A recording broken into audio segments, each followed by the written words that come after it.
স্বামীর চেহারার দিকে তাকিয়ে এটি আয়াত পড়ুন, আপনার স্বামী আপনাকে পাগলের মতো ভালোবাসবে।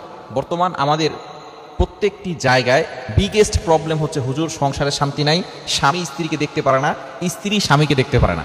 ম্যাক্সিমাম জায়গায় দেখা যাচ্ছে অনেক মহিলারা মা বোন আমাদেরকে ফোন দিয়ে বলে, হুজুর আমার স্বামী পরকীয়ায় লিপ্ত হয়ে গেছে, আমার স্বামী এখন আর আমাকে সহ্য করতে পারে না, আমার স্বামী আমার সাথে খারাপ ব্যবহার করে, বাজে ব্যবহার করে। যদি আপনি কোরআনের একটি আয়াতের আমল করতে পারেন, অবশ্যই আপনার স্বামী আপনাকে পাগলের মতো ভালোবাসবে। অথবা কোনো স্ত্রী যদি এমন হয়ে যায় সে স্বামীকে ভালো করে স্বামীর সাথে ব্যবহার করে না, স্বামীর সাথে উল্টাপাল্টা কথা বলে, স্বামীর সাথে তর্ক করে, ঝগড়া করে, কথায় কথায় স্বামীকে মানসিকভাবে চাপ দেয় এবং এমন কথা বলে স্বামীর কলিজায় আঘাত লাগে, যদি এরকম হয় তাহলে স্বামী যদি এই আয়াতটি কোনো স্ত্রীর চেহারার দিকে তাকিয়ে পড়তে পারে, আল্লাহ পাক রব্বুল আলামিন ওই স্ত্রীকে স্বামীর বাধ্য করে দিবেন, ওই স্ত্রী স্বামীকে পাগলের মতো ভালোবাসবে। পবিত্র কোরআনুল কারীমের ভিতরে আল্লাহ তাআলা সব কিছু দিয়েছেন। আল্লাহ পাক রব্বুল আলামিন নিজে বলে দিয়েছেন 7 নম্বর পারার 11 নম্বর পৃষ্ঠা 7 নম্বর লাইন সূরাতুল আনআমের 38 38 নম্বর আয়াতে আল্লাহ বলছেন, মা ফাররাতনা ফিল কিতাবি মিন শাই, I have not left anything in the Quran, আমি কোরআনে কোনো কিছু বাকি রাখি নাই। বলেন সুবহানাল্লাহ। আল্লাহ তাআলা এই কোরআনে সব কিছু দিয়েছেন, এভরিথিং, যা কিছু লাগবে সব কিছু আল্লাহ তাআলা এই কোরআনের ভিতরে দিয়ে দিয়েছেন। অনেক স্ত্রী আছে যে স্বামীকে বাধ্য করতে চাচ্ছেন, এই কোরআনের আয়াতটি পড়বেন। প্রথমে আপনি 3 বার দুরূদ শরীফ পড়বেন, দুরূদ শরীফ 3 বার পড়বেন। দুরূদের ভিতরে সর্বশ্রেষ্ঠ দুরূদ হচ্ছে দুরূদ ইব্রাহিম, যেটা নামাজের ভিতরে পড়ি, এই দুরূদটি পড়বেন। পড়ার পরে এরপরে আপনি পবিত্র কোরআনুল কারীমের একটি আয়াতটি হচ্ছে 16 নম্বর পারা 13 নম্বর পৃষ্ঠার 3 নম্বর লাইনে রয়েছে, সূরা তাহার 39 নম্বর আয়াতের শেষের অংশ, ওয়াল কাইতু আলাইকা মাহাব্বাতাম মিন্নি, এতটুকু পড়লেই হবে।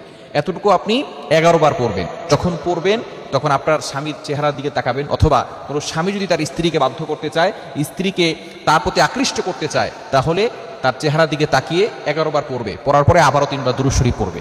পড়ার পরে এই যে 11 বার যে পড়বে, এই পড়ার সময় তার স্বামীর কথা স্মরণ করবে এবং স্বামীর চেহারার দিকে তাকিয়ে পড়বে এবং দূর থেকে হলেও একটু ফু দিবে। ইনশাআল্লাহ যাকে বাধ্য করতে চাচ্ছে, আকৃষ্ট করতে চাচ্ছে, সে তার প্রতি আকৃষ্ট হবে এবং তাকে পাগলের মতো ভালোবাসা শুরু করবে। মনে রাখবেন, স্বামী স্ত্রীর মধ্যে যে সম্পর্ক নবীজি সাল্লাল্লাহু আলাইহি ওয়াসাল্লাম জানিয়ে দিয়েছেন, লাম তারালিল মুতাহাব্বিনা মিসলা নিকাহ, এরকম মধুর সম্পর্ক আমি অন্য কোথাও দেখি নাই, এই মধুর ভালোবাসা আমি অন্য কোথাও দেখি নাই।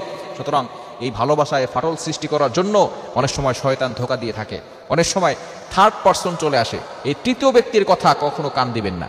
তৃতীয় ব্যক্তি যখনই আসবে স্বামী স্ত্রীর ভিতরে ঝগড়া লাগানোর জন্য, স্বামী স্ত্রীকে বিভেদ সৃষ্টি করার জন্য, এই তৃতীয় ব্যক্তির কথা শুনবেন না। থার্ড পারসনের কোনো কথা সংসারের ভিতরে ঢুকাবেন না।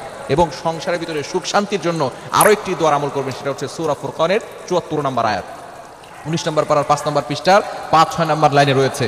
সূরা ফুরকানের 74 নম্বর আয়াতটা বেশি বেশি পড়বেন। রব্বানা হাব লানা মিন আজওয়াজিনা ওয়া যুররিয়াতিনা কুররাতা আয়ুন ওয়াজআলনা লিল মুত্তাকিনা ইমামা, হে আমার রব, আমাকে এমন স্ত্রী দান করো, চক্ষু শীতলকারী স্ত্রী, চক্ষু শীতলকারী সন্তান আমাকে দান করো। এভাবে আপনি আল্লাহর কাছে দোয়া করবেন। এবং স্বামীকে বাধ্য করার জন্য, অথবা স্ত্রী যদি স্বামীকে বাধ্য করতে চায়